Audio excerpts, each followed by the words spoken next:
сонсогч та бүхэндээ өчигдөр мэндийг хүргэе. Дэлхийн монголчуудын эмжил радио 88.3-аас 7 хоногийн даваагаас баасан гарагийн 22 цагаас хүргэж байгаа томчуудын шууд нэвтрүүлгийн чихвчээ зүгээрээ болоо эхлэхэд бэлэн боллоо.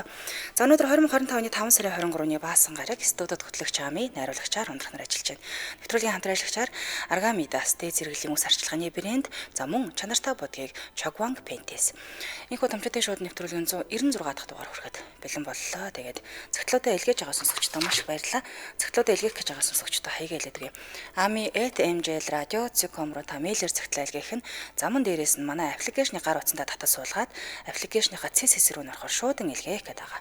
За тэрэн дээрээ дараад орвол таны зөвхлөл хамгийн хурднаар хүрээд ирэх юм шүү. Хэрвээ алсаас арай холоос тийм ээ та гараараа зөвхлөл бичиж илгээх гэж байгаа бол Улаанбаатар хот Сүхбаатар дүүрэг 9-р хороо Алтай 5-р гудамж 34-р байрлал 6 давхар Дэлхийн монголчуудын MJL радио хэмээн хаяглан явуулаарай. Нэвтрүүлгээ YouTube-ээс нөхөд сонсдог сонсогчд маань томчуудын шууд ингэж хагаад нэвтрүүлгээ нөхөд сонсоорой. За өнөөдөр та бүхэндээ уншиж танилцуулахаар 6 биш юм аа 5 цагталтай сууж гин. Тэгээд 5 цагтлуудаа бүгдийг амжуулаад уншаад өгөхийг бодноо. Тэгээд за манай сонсогчд бол яаж зургаар одоо зөвхлөдөө илгээдэг болсон. Ингээд бичингүүдээ Word дээр бичингүүдээ зургийг аваад хүртэл ингээд явуулчихдаг. Болсон энийг би гаргаж хэвлэж аваад уншаад өгчдгөө гэсэн. За нэг юм хэлэхэд нэвтрүүлэг 7 сарын 9 хүртэл яваад тэгээд энэ нэвтрүүлэг ерөөхдөө зогсох учраас ахиж юусоо явахгүй гэсэн. Хэрвээ та цагтл бичих гэж байгаа бол одоо бичихгүй л бол таны цагтл уншигдаж амжихгүй байж магадгүй шүү. Тэгэхээр одоороос цагаагаа бичээд явуулаарай. Ямар ч гэсэн цагтлаа илгээсэн бүх сонсогчдын цагтлыг бол уншиж дуусгаад мөрсөн нэвтрүүлгээ зогсооно гэж бодож байна. За ингээд хамгийн ихний цагтлыг та бүхэндээ уншиж хүргэе. Сайн байна уу? Энэ захиа хүрэх өдрийн мэндийг хүргэе. Би 30 нэмэх настай. Монголд бол хожуу төрсөнд орох нэгэн ээж л юм л да. Тэгээд эмзэглэж авдаг сэдвэрээ хүмүүст хэл хүгээ бодож хэлдэг байгаасай гэсэн үднээс энэ захиагаа бичсэн. Энэ юу гэхээр хүүхэд төрүүлэхгүй байх олон шалтгаан байдаг юм шүү дээ. Үүнд хүсээд олдохгүй байх, бага залуу насны болдоггүй алхмаас болоод эрүүл мэндээрээ хохирсон, төрөлхийн боломжгүй, эсвэл бүр ажил карьер амьдралаа зохицуулаад хүүхдэд төлөвлөсөн гэд та бидний мэдэхгүй олон шалтгаан байгаа. Монголчуудын нэг уламжлал болсон асуулт гэхэд хэцүү, ганцаараа удаа явхад хүнтэй суу, хостой болохоор үгүй хийзээ төрөх гэж байна. Оройтлоо штэ. Хурдан төрөөч гэх зэрэг хүний амьдралд хушууд өрөх ямар төвхтэй байдаг гэж. Энэ л асуудлаас болж харь усад нөхөртөөгөө амьдарч байхад хадам талаас байн хүүхэд нэгтэг. Манай найзууд хүртэл хэлж сануулдаг л байлаа л да. Бид хүүхэдтэй болох гэж хичээгээд 4 жил орчим болоод хүүхэд өрчлөх тухайч ярилцаж эхэлсэн байсан үед миний дотны найз маань шоглоомынхаа дундуур л та. Хөөе, арай арчаагүй юу гэж хэлж үлээ. Нөхөр бит хоёр бүр шок. Би ч өөр тохиолдоод байгаа ямар ч зүйлээ хүмүүст бараг ярьдаггүй. Гэхдээ л бусдын жаргал зовлон сонсож зөвлөлцдөг төрлийн хүн байсан ч тийм үгийг бас арайч найзуудаасаа сонсно гэж бодож байгаагүй. Тоглоомор хэллээ дээ гэж ойлгож байгаач тухайн үед үнэхээр хүнд тусаж байсан. Тиймээс хүмүүсээ та нарын ойр орчимд ганц бие ч юм уу, хүүхэдтэй болоогүй ч юм уу хүн байдаг бол зүгээр л тэр сэдвээр нь яриад байлгүй тайв орхичих. Тэр хүн чинь өөрөө дотроо бодоод шаналаад хүсээд л явдаг юм шүү дээ. Одоо би 3 нас хүрэх гэж байгаа сайхан залуутай болоод аз жаргалтай байгаа ч гэсэн эмзэглэж явдаг хүмүүстэй зориулаад бурхнаас ч юм уу ирээдүйн хүүхдээс нь ч юм уу жил болгон л гуйж бичдэг байсан шүлэгнээсээ бичиж явуулъя л гэж бодсон юм. Хүүхэд ирэх цагтаа л ирдэг юм байлаа шүү. Бүр боломжгүй бол аав ээжээ хүлээсэн бяцхан үрсч зөндөө байгаа шүү.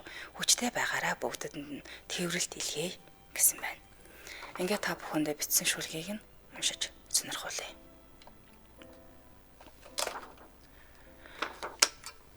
Өөдөсгөн бяцхан үр минь өршөөж бидэндээ ирэлдэ. Жилээс жилд хүлээсээр л жижигхэн зүрхийг чинь цохилохыг хүлээсээр. Ээжийн бяцхан үр минь энэхэн биений хүслэн минь. Энэрч намайг ивээгэж ичи автаа ирээжтэй. Бяцхан чамаагаа хүлээсээр л бодол болон мөрөөцөөр л. Битүүхэн цаанаа гунигалсаар бийсээ бодож тайвшруулсаар л. Аавын нандин үр минь, алагхан зүрхний минь хүслэн минь, Алдраа бяцхан үр минь аварч бидэндээ ирээчтэй. Аав ээж нь хүлээсээр л байна. Жил болгон залбирлаа мөнхөлж, жижигхэн биеийг чинь хүсэмжлэн бичиж, хүсэл болгон дэвтэртэй болгож, хоног тоолон хүлээж байна. Хөөхөн үр минь бидэндээ удаан хүлээлгүй ирээрээ. 2021 оны 6 сард цоврал шүлгийнхээ хамгийн сүүлийнхийг бичиж байжээ. Хин нэгэнд миний энэ богинохон мөрт дэм болно гэж найдаж байна. 2025 оны 5 сарын 7 гэсэн байна. За ингээд нэрийг нуцсан нэгэн бүсгүйгээс хүсээд нэг үр хөвчтэй болж чадахгүй байгаа тийм ээ. Ямар нэгэн шалтгаантай байгаа үр хөвчтэй болохыг хожуу одоо юу гэнтэй хойшин тавьсан байгаа ч юм уу. Тиймэрхүү хүмүүс зориулсан цагтлаа илгээсэн байна. Өөрөө яг тэр зовлонгийн одоо дайраад гарсан болохоор тэр хүмүүсийг маш ихээр ойлгож байгаа учраас та бүгд зориулсан бичсэн байна. Нэрэл энэ дээр хүүхэд яг эрэх цагтаа ирдэг юм билээ шүү гэж ямар гоё үгүй. За бүгдэнд нь өчигдөр мэндийг хүргье. За яагаад нэвтрүүлгээ зогсоож байгаа юм бэ гэсэн. За тэгт төхөөд нэг мэдээлэл хийх байлгүй те. За ямар гоё шүлэг вэ гэсэн байна. Ёстой гоё бичсэн байна. За урагшлуулан хэдүүл хамтран ажиллагчаа танилцуулаад дараагийнхаа цагт руу орно. За нэвтрүүлгийн хамтран ажиллагчаар Арга Медиас дээд зэрэглэлийн ус арчилгааны брэндийг танилцуулъя. Тэгэхээр Арга Медиас Монголиа компани Канадын Арга Медиас брендийн Монголд аль биесны дистрибьютор байгаа. Арга Медиас нь дэлхийн 156 худалдаа халагддаг дээд зэрэглэлийн ус арчилгааны брэнд байгаа. Тэгэхээр хүн болгон гоё өстэй болох боломжтой ах нэ. Хамгийн гол нь өөр тохирох шампунь бүтээгдэхүүнийг олох нь одоо бол маш хэцүү болчихсон. Тэгэхээр мөнгө цагаа дэмий өрөлгүй, мөн үсээрээ тоглож цаг алдалгүй Арга Медиасыг нэг л удаа та ганцхан удаа хэрэглээд үзээрэй. Тэгээ 6-аас дээш насны бүх нас хүмүүс одоо хэрэглэх боломжтой юм билээ. За тэгээ бид нарт бол хөтлөгчдөд бүгдэнд нь өгсөн байгаа. Одоо би яг энэ шар савлгаатайг хэрэглэж байгаа. Надад бол үнэхээр их таалагдсан юм. Маш гоё үнэртэй юм билээ. Тэгээд ус юм зөөлөн болчихжээ. Тэгээд дээрэс нь дотроо олон сонголттой.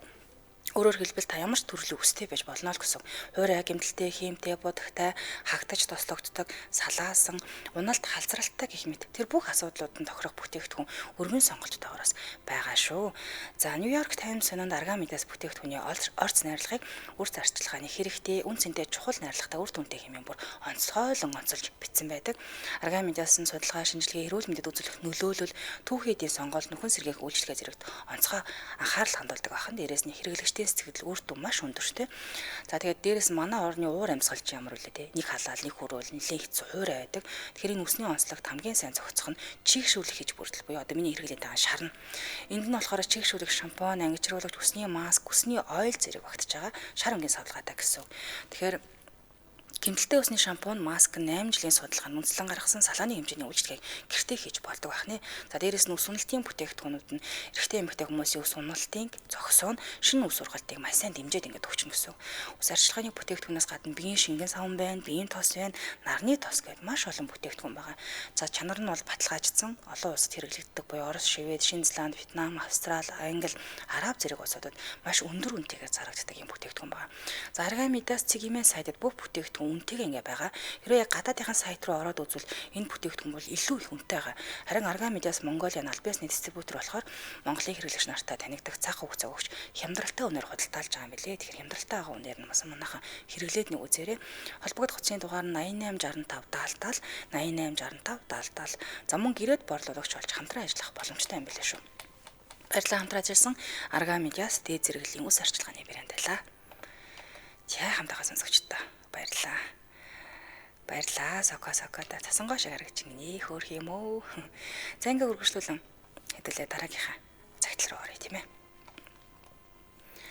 Та бүхэндээ энэ өглөөний мэндийг хүргэе.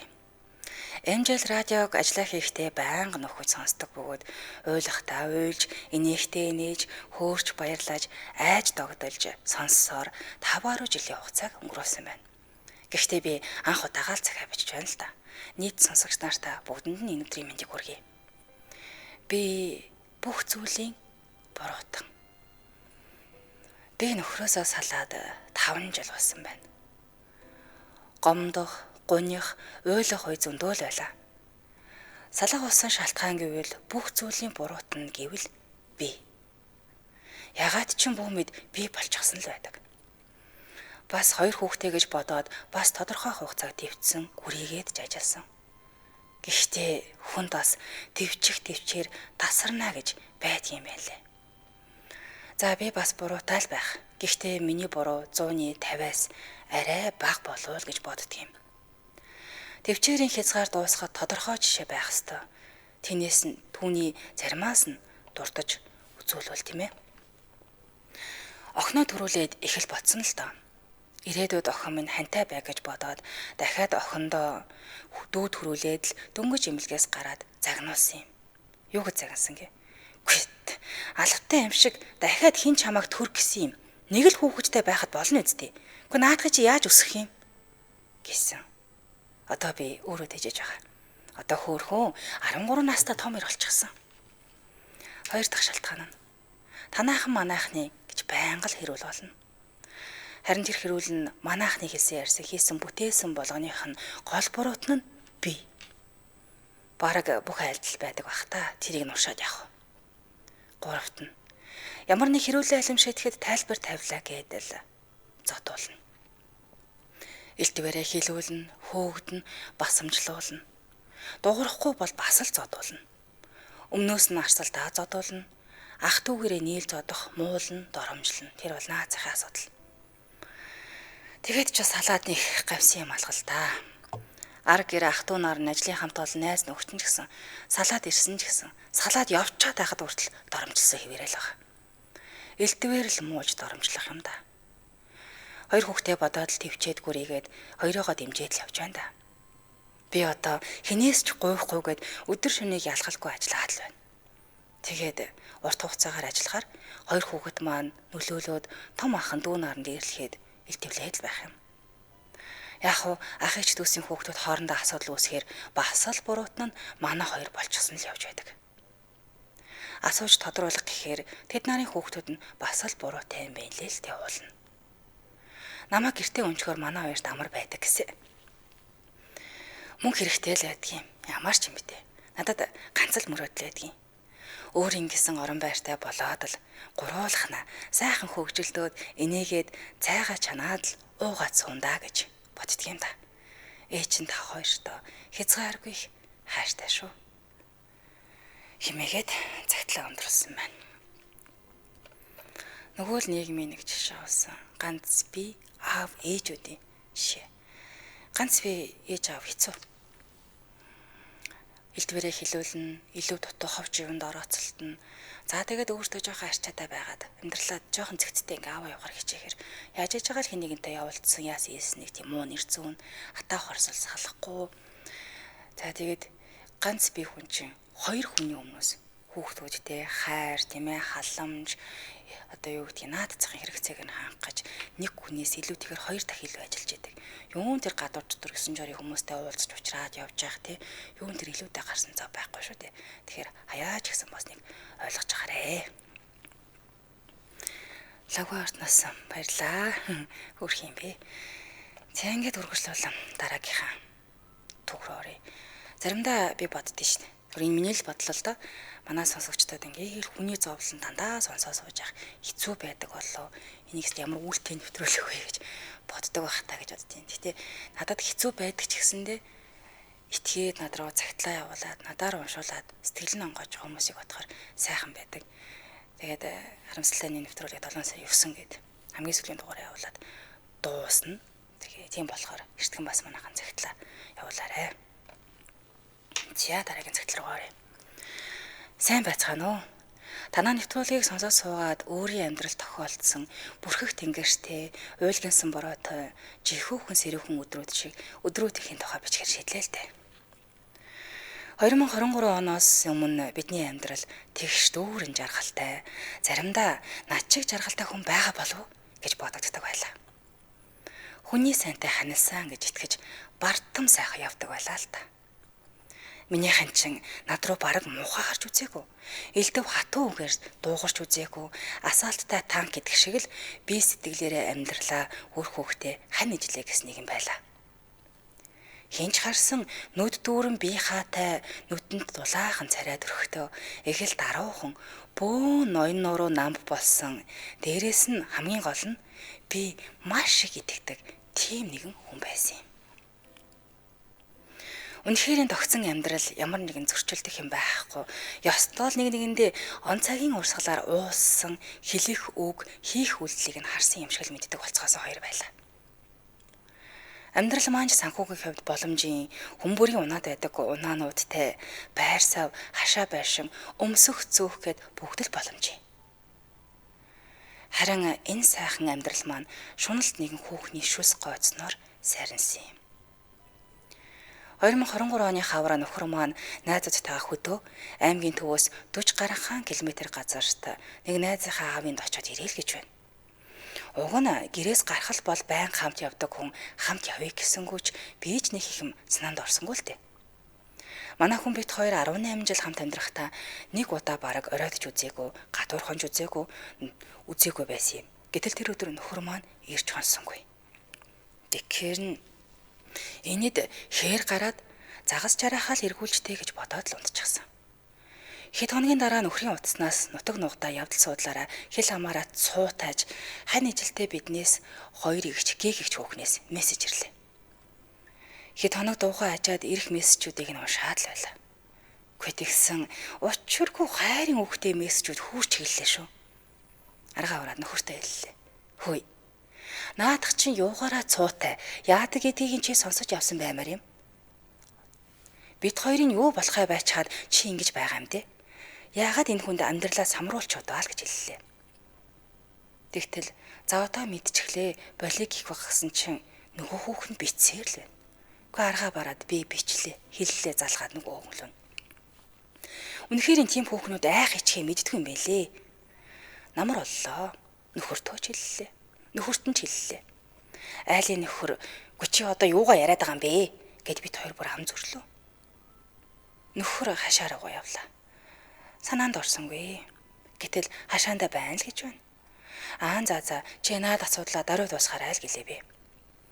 Харин 2 хоногийн дараа очиод ортол бурхан минь нөгөө хүүхэн чинь чемодантай хувцас авчираад тавьчихсан байдаг юм да. Айлын гэрт аваал ихнэр нь байхад шүү дээ. Гээ гэж нэг юм ирээ цэрэггүй нэгэн хүүхэн. Ингээд би салах юм боллоо. Нөхөр ихнэрт чинь нөхөрт чи хэлсэн гээд ингээд салахгүй гэгүүгээд ирсэн. Өчигдөр орой юмаа тавиад явсан гэж байна. За тэгээд юмаа хэдэд нь ч авсан юм. Дахиж нүдэнд харагдсангүй. Нөхөрч гэртээ ирлээ. Өвөл хашаагаа эргэж нохоогоо олохоор очиод ортол нөгөөх дахиад л гэрт. Хотоос ирээд нөхөртөөгөө уулзаад машин дотроос нь гэрийн дэлгүүр аваад өөрийнхөө гэрт орж байгаа юм шиг байшин маань онгоо олгоод орчихсон байна. Нөхөр ирлээ. Би "За чи одоо наадхаа аваад энэ гэр орноос зайл" гэж хэллээ. Машин дотроос нь түлхүүр хулгаалгаад ирж гисэн нөхөрлөө залгаж байхад нь би яг таарчихсан юм блэ л дээ. Би бүхнийг дуусгана гэд энэ салахгүй байна гэж нөхөр нөгөө үлгэр ярьсаар л. Харин нөгөө гээ нөхрийг маань ихээ баян хүн гэж эндүүрээд бодчихсан наалтаастай. Хаана л өнгөтэй өвддөг хүн хин байна, тийм л хүн хайж авдаг хөр хилтэй хүүгэндээ хөрхий. Бас дээрэс нь болоогүй. Нэгэн байгууллагын нэгтлээ хийж байгаад мөнгө төгрөг эзсэн хэрэгээр цагдаа шүүхээр явж байгаа ийм л их өнгө мөнгөний шуналтай нэгэн хүүхэн нөгөөхөн зайлуул. Би хэдэг хүн 2024 оны намар нөхрөөсөө тустай амьдрах шийдвэрийг гаргасан юм. Найз нөхөд ойр додныхан сайн бодсноо л гэж асуудаг юм лээ. Хинч битгий сал гэж хэлээгүй, дээрээс нь хинч намайг сал гэж хэлээгүй. Би өөрөө шийдсэн. Хүн ядархаараа нутгаа, тураг ядархаараа уулаа гэдэг шиг би нутагтай амьдрахаар шилжсэн юм. Гэхдээ би миний амьдрал ямар байсан тэр хэмжээнд нь амьдралаа авч явж чадаж байгаа. Хайж явлаа, гэрийн эр хүн байсаар байтал чи шийдлээ гэх мэт тэнэг үгсийг хамгийн их итгэж явсан, хамгийн их хайрлаж, хамгийн ухаантай гэж бодож явсан нөхрөөсөө тэнд бол бүр зөндөө сонссон гээ. Гэхдээ миний хань муу хүн биш л дээ.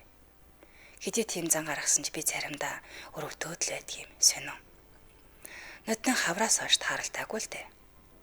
Тэгсэн саяхан цахимаар ажлынхаа талаар өгсөн ярилцлага дээр явж л байсан. Хэд хэдэн хүн над руу тэрийг нь явуулаад царай алдсан юм шүү дээ гэдэл байсан. Харсан үнэхээр л нүдэн гунигтай царай нь барахар байна. Төвшин сайхан амьдрал хамтдаа бүтээгээд хамаг юмд тэгшрээд ирэхийн цагт түшигтэй сайхан хань минь гинэт л ийм хачин зан гаргасан юмаа та. Үе би ийм зан гаргасан нөхрөө орхисон нь зөв байсан юм болов уу? Харин эсрэгээрээ үнэхээр өөрийнх нь хийснээр хэсэг хүлээх байсан юм болов гэж боддог. Хэрвээ та нар байсан бол яг яах байсан бэ? Одоо би яг ямар хайрцаатай байх ёстой вэ? Огт хайрцахгүй байсан зөв юм уу? Магадгүй сонсож байвал та бодлоо хуваалцаарай. Би явлаа гэхэд чимээ гүхэн араас хараад үлдсэн нь одоо ч нүдэнд харагдах шиг. Хоёулаа гол дээр сууж байгаад би тэгж хэлээд боссон юм. Араас хараад л үлдсэн. Гэртээ харих байхаа гэж бодсноос намайг орхиод салаад явчихна байгаа гэж чамайг намайг орхин гэж хизээж бодож байгаагүй гэд өвөл яриад уйлаад л байсан. Бас хүн надад өрвийсэн үстэй паад гар босоо өмчтэй юм л яваад ахын бүр төвчлгүй үсээ засуулаач гэж танаа хүнд хэлчихлээ штэ гэж байсан. Энэ мэт дам дамаа сураг сонсохоор өр өвдөх шиг л болдог. Гэхдээ гаргасан цанганд бодохоор дургүй хүрэх. Амьдрал гэдэг үнэхээр таашгүй юм аа та. Залуу занд насандаа хийж үзээгүй хэрвлээ нас дагтсан хойноо хийж амьдрал сарнаа гэж ёстой төсөөлж явсангүй дээ. Амьдралтаа 3 дахь чиг бүү оруулаарай та нар минь. Загтлыг минь сонсон та нартаа аз жаргал үнэн ч хайрыг л хүсье. 2025 оны 5 сарын 12 хэмээн нэрээ нотолсон нэг сонсогчоос явуулсан байна. Хайран амьдрал, хайран 18 жил бүтээсэн амьдрал. Ягаад ингэж илэг бүтэн аз жаргалтай амьдарч байгаа хин нэгний амьдрал руу ингэж хөшөөгаа, сарвуугаа оруулж алчгүй болгох юм болоо. Энэ нэвтрүүлгийг явуулснаас хойш ямар ч олон юм загтлыг уншиж, ямар ч олон хүмүүстэй ярилцж байна да нэрээ. Уучлаад амьдралаа аваад үлдсэн хүн байдаг. Уучлж чадалгүйгээр дуусгасан хүмүүс ч гэдэг байдаг. Энэ хүмүүсийн л сонголт юм да тийм ээ. Ирхэн тэгээд нэг харж байгаа алдахаар амар алддаг шүү. Хайр тахгүй хүмүүстэй нэг толгойн эргчүүл эргээд явдаг. Гэхдээ буцаад ухаарад ирдэг дээл гэсэн байна. Ер нь их хүүхнүүд амар хүмүүс юм даа л гэсэн байна. Намын эрдэм маань ам их чигээ ийм их хэцүү цагтлуудыг нүдэнд харагтал уншиж өгдөгт баярлдаг шүү.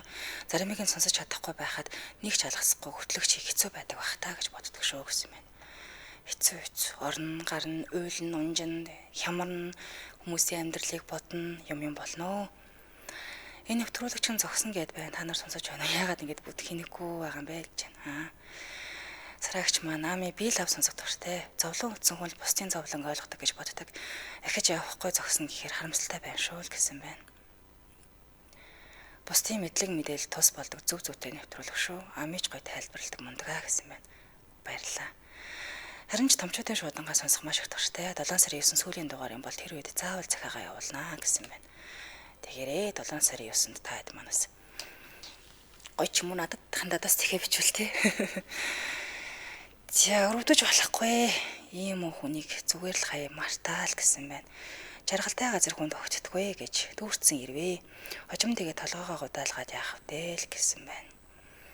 За энэ нэвтрүүлгээ уулын зогсоохгүйгээр дахиад явуулж болдоггүй маяа болов гэсэн байна. За энэ миний мэдлээс итгэрсэн асуудал байна.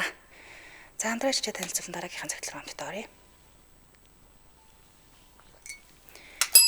За нэвтрүүлгийн хамтран ажиллагчаар чанартай будгийг Chogwang Paint-с Sami Chemical компани нь Солонгосын Chogwang Paint за үйлдвэрийн аль биесны борлуулагчаар 2018 оноос хойш ажиллаж байгаа. Улаанбаатар хотод 4 салбар, мөн Эрдэнэт хот Тархан хотод тус нэг салбарт үйл ажиллагаагаа явуулж байгаа хнэ.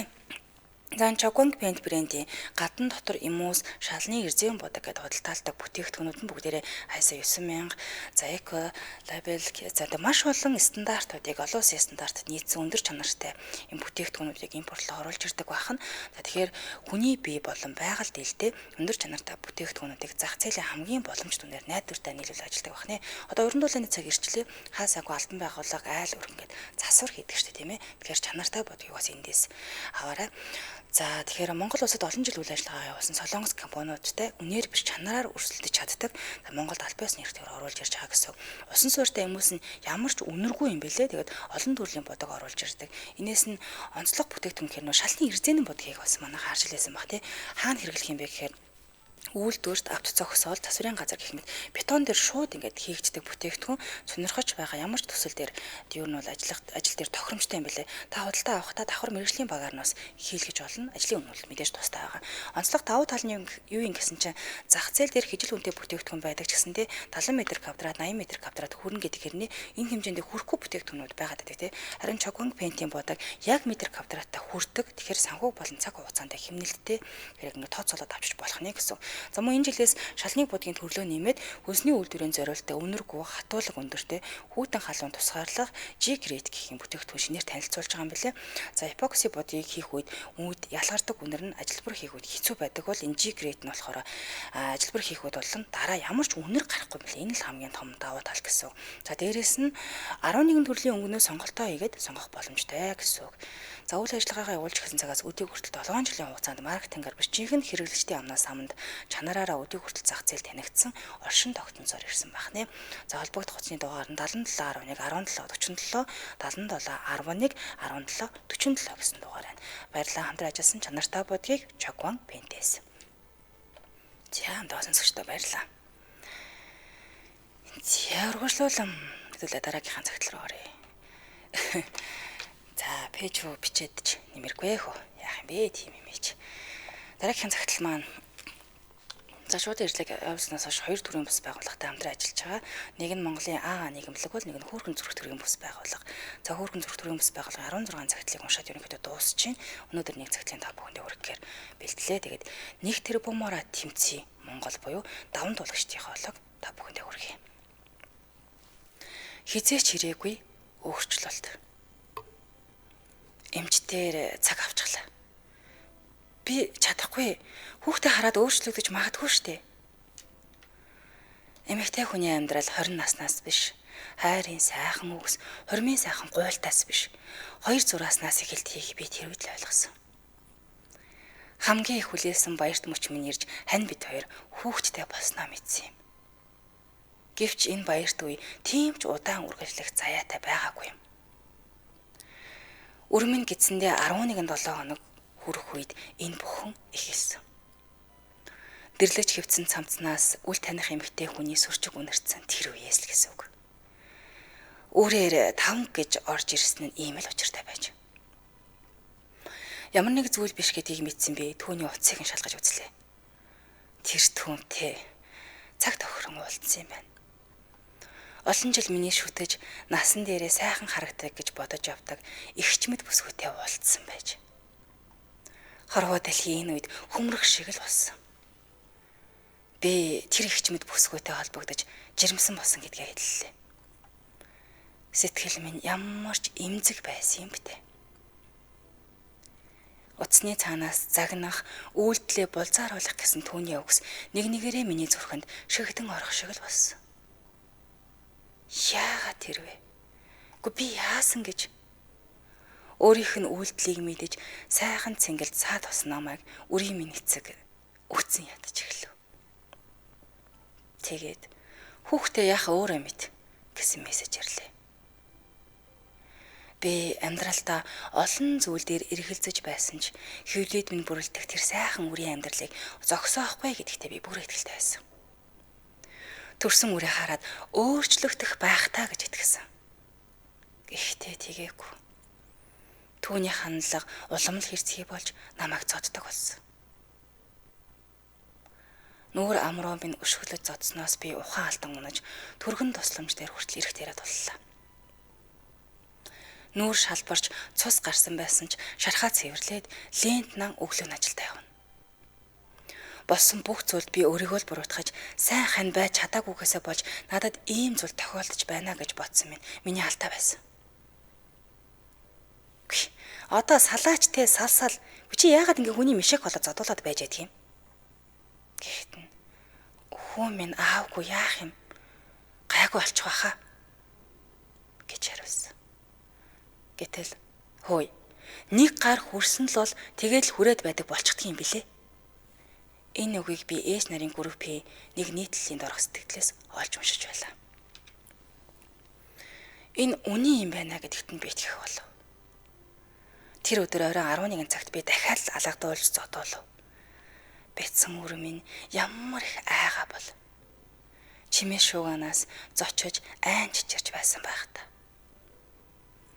Энэ үед л би үрээ ингэж зоож байснаас өвдөлт баг мэдрэх үед нь илгээ чигдэг байж дээ гэсэн нүгэлт бодолд толгойд орж ирж байсан юм. Би хин хандхаа мэдэхгүй л байлаа. Үртээ санаа зовоод түргэн тусламж руу ярьж үзлээ. Босоод алхаж чадаж байвал дүүргийнхээ яаралтай тусламж дээр очиод үзүүл гэж хэлсэн. Би ч ховцоо өмсөн гарч таксинд суугаад дүүргийн эмнэлэг явсан юм.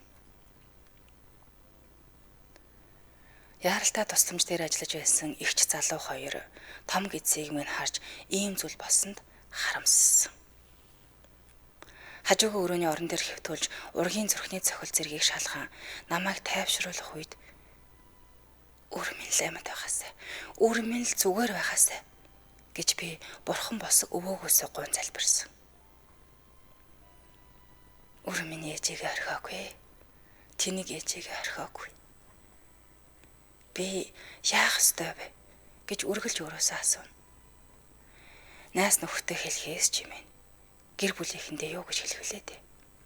Димэйл интернетээс мэдээлэл хайн өөр хаягаар орж хүмүүсээс тусламж зөвлөхөг хүснэ. Хүн тэгээд хизээж твчихгүй гэж бодож байсан зүйлээ цагаад болохоор твчээд л байдаг юм лээ. Одоо бодоход ямар их тэсвэр твчээр хаанаас гарсан юм гэмээр. Нэг удаа гадуур шоудаж байх үед нь найз гээд байдаг охин руу найзыг хүсэлд явсны төлөө ууртаа гэгч нь орж ирээд намайг баалбаж гарав. Тогоо шиг том гэдстэй би түүний нэг цохилтонд үсрээд л явчихсан. Энэ удаа миний нүүр гар хавтаж гуй минь хүүх нэгц болсон байсан.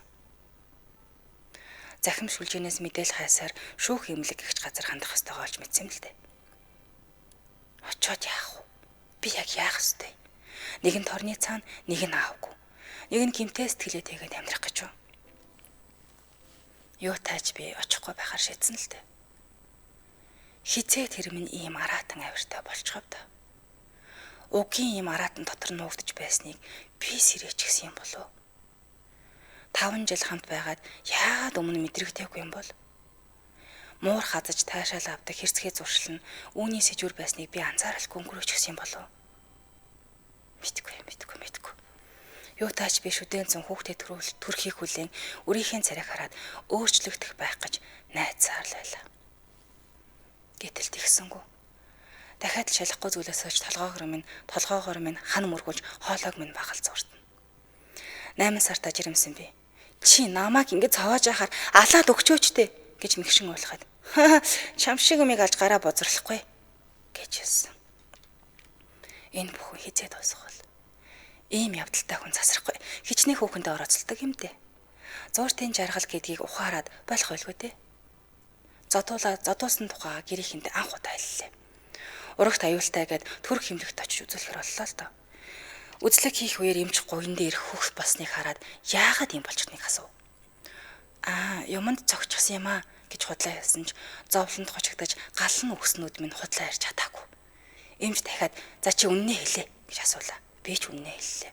Хүмүүс яадаг ма аратан бэ? Ийм том гэдтэй амтны ингэж байдаг гэж хэлв. Даралт унсан хизээ өмдгөө ухаан алтаа унах гэж байгаа намайг эмнэлэгт хэвтүүлэхэр боллоо. Айлын жирэмсэн их нөрүүдийг нөхөр нь эргэж ирээд л хазар дээр нь хөөр хүмсгийг хараад надад хэцүү байдаг байлаа. Гэрээсээ юм захиж авчруулахад нөгөөх маань хүрэх гэр ирж л дээ. Гэтэл цонхоор өгчгöd яраа цааш явчих. Удалгүйч би эмнэлгээс гарч намайг иргэдэг тэр өдөр гэрийн доод дэлгүүрээс худалдаж авсан бэлгэвчний баримт олж зөнөндөө өгөөс. Удалгүй хүсэн хүлээсэн мөч ирж хүү мааж төрлөө. Гэхдээ миний хүсэн хүлээсэн шиг өөрчлөлт огт ирээгүй. Түүний ааш хിവэрэл байсан. Гарч уртг нь хിവэрэлээ. Ингээд би нялх руу аваад аав ээж рүүгээ явж энэ хүнд хүсээд байгаа эрхчлөлөг нь олохоор шийдсэн. Гэвч 7 сарын дараа тэр бүгд миний буруу гэд хүрээд ирсэн. Үнэхээр л бүхнийг ойлгож байна гэж бодсон ч тийм биш байсан. Хүүгийн минь хоолны ширийг авч идэж намайг өшгөлөж зоддог хിവэрэл байлаа. Түүний өөр бүсгүүчүүдтэй унтсан хөвцсөн олон зург хүргийг нь ч олсон. Ээж минь тархины хавдар болж эмээ маань өнөө мургашгүй болсон хүнд үед тэр намайг ойлгоогоод би хамгийн ихэр гутарч энэ удаа бүр мөс явахаар шийдсэн. Ингэж л би зовлонгоо дуусгасан. Нарт харваг намайг ийгүүлэх үрмэн байгаа цагт би хизээч гоноглохгүй. Хизээч ирээгүй тэр өөрчлөлт хэн нэгэнд биш харин надад ирэх ёстой байсан юм лээ. Би л өөрийгөө өөрчилж байж орчин тойрноо сэтгэл санаагаа өөрчилж байж сайхан амьдарч чадна. Өнөөдөр би энэ түүхийг бичихэд нүднээс минь нэлмэс гарахгүй байна. Ойлж заваад дууссан болоод ч тэр юм уу? Ухаарч олгоод өөрийгөө чөлөөсөн болохоор ч тэр юм уу? Юутаач би өөрийгөө хохирогч гэж бодохоо болсон. Би бол даван туулагч. Хүнд үеийг даваад гарсан юм болохоор амьдрал тохиолдох асуудлууд надад өчөөхөн зөөсмөн санагдах болсон. Амьдрал тааж мэдэхгүй олон зүйлс тохиолдно. Тантай тааралдах хүн бүхэн таны мэдэхгүй зовлон сэтгэлдээ тэгээд алхаж явдаг юм шүү. Биендээ эргэлдэг хандаж зовлон дуусан нэгнээ түшиж явцгаая хүмүүс минь. Эмээгээд цагтлаа өндөрлсөн байна. За баярлалаа. Энэ түргээд нэвтрүүлгийн өндөрлөе. Хамт байсан бүх сонсогчдоо, цагтлаа илгээсэн сонсогчдоо баярлалаа. Студид хөтлөгч амийн найруулагчаар ундрахнаар ажиллалаа. Нэвтрүүлгийн хамтран ажиллагчаар Арга медиас дэд зэрэглээс арчилгааны брэнд мөн чанартай бодгийг Чогванг Пентес. Амралтын өдрүүдэд тавтай сайхан өнгөрүүлээрэ. Ирэх 5 гарагт иргэн байж тааруулцгаая. Баярлалаа.